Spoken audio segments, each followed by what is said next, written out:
Assalamualaikum.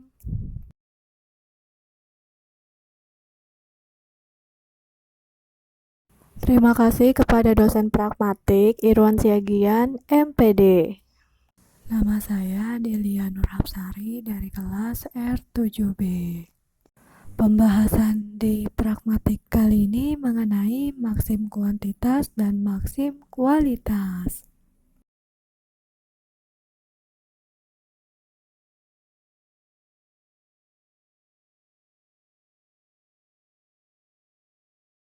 Prinsip kerjasama adalah prinsip yang mengatur apa yang harus dilakukan oleh peserta tutur agar percakapannya terdengar. Menurut Rustono, tahun 1999, halaman 53, penutur yang tidak memberikan kontribusi terhadap percakapan sama dengan tidak mengikuti prinsip kerjasama.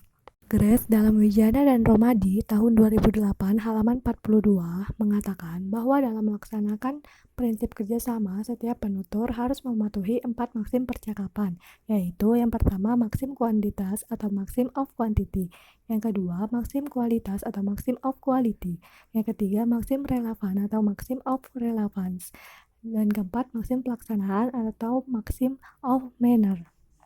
Dengan adanya 4 maksim, diharapkan penutur dapat mengungkapkan ujarannya dengan jelas, ringkas, dan sesuai dengan konteks. Dengan demikian, yang disampaikan oleh penutur dapat diterima petutur atau pembaca. Apa yang dimaksud maksim kuantitas?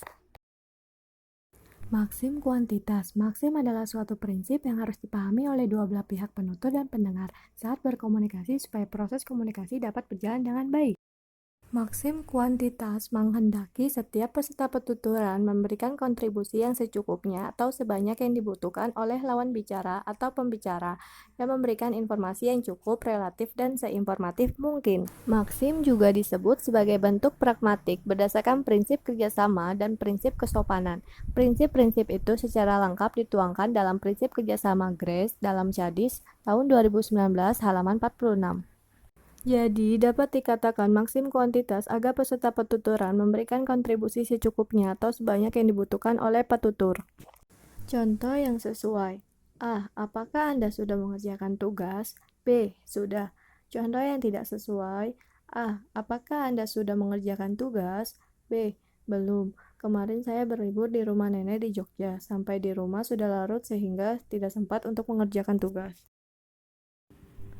Contoh berikut ini merupakan penerapan maksim kuantitas percakapan antara majelis hakim dengan terdakwa dengan kasus pencurian sepeda motor. Contoh, Hakim Ketua, berdasarkan berita acara sidang hari ini, majelis melakukan pemeriksaan kepada terdakwa. Silakan terdakwa duduk di depan. Terdakwa, baik yang mulia. Hakim Ketua, apakah saudara sehat jasmani dan rohani? Terdakwa, ya saya sehat jasmani dan rohani yang mulia.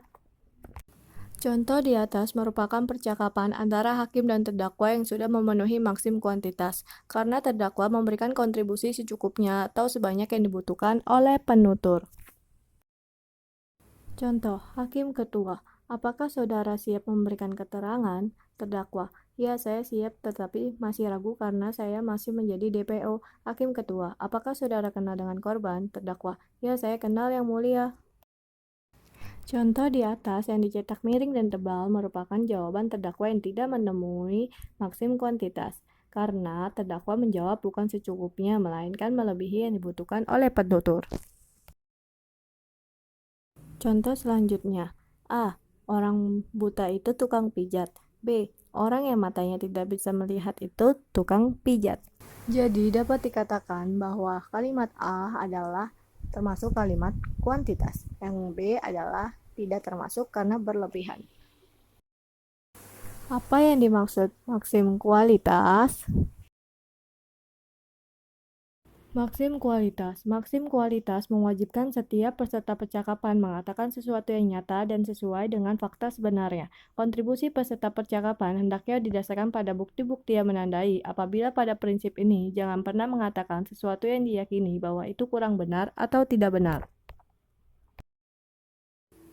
Contoh yang sesuai, kamu tahu, Adinda kuliah di mana? B. Di Unindra. Contoh yang tidak sesuai. A. Kamu tahu, Adinda kuliah di mana? B. Dia tidak kuliah di UNJ seperti kita, tapi di Unindra.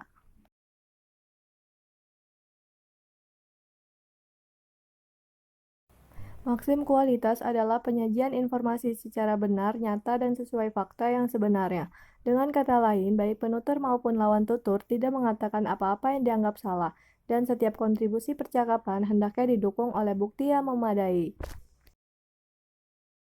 Contoh maksim kualitas, kamu tahu di mana Ani dirawat? Tahu, di RSUD Pasar Minggu. Contoh yang tidak sesuai, kamu tahu di mana Ani dirawat? Dia tidak dirawat di RSUD Budi Asih, tetapi di RSUD Pasar Minggu. Dapat dikatakan bahwa contoh yang pertama adalah maksim kualitas, contoh yang kedua bukan maksim kualitas karena berlebih-lebihan. Percakapan antara majelis hakim dengan terdakwa serta JPU dengan terdakwa. Contohnya, Hakim Ketua, apakah tanda nomor kendaraan B5541AM ini adalah bagian dari sepeda motor yang saudara curi atau sambil menunjukkan plat motornya? Terdakwa, seingat saya bukan itu, kalau tidak salah yang mulia.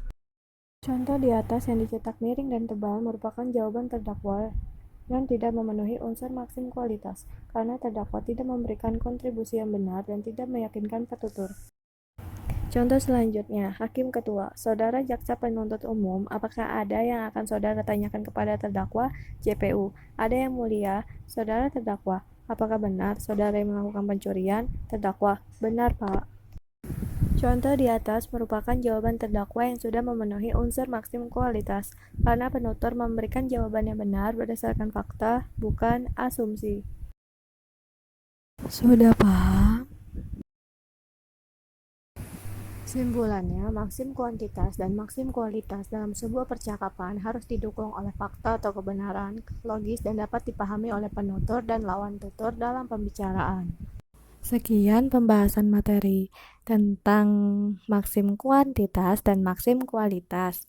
Semoga dapat bermanfaat untuk pembaca dan pendengarnya.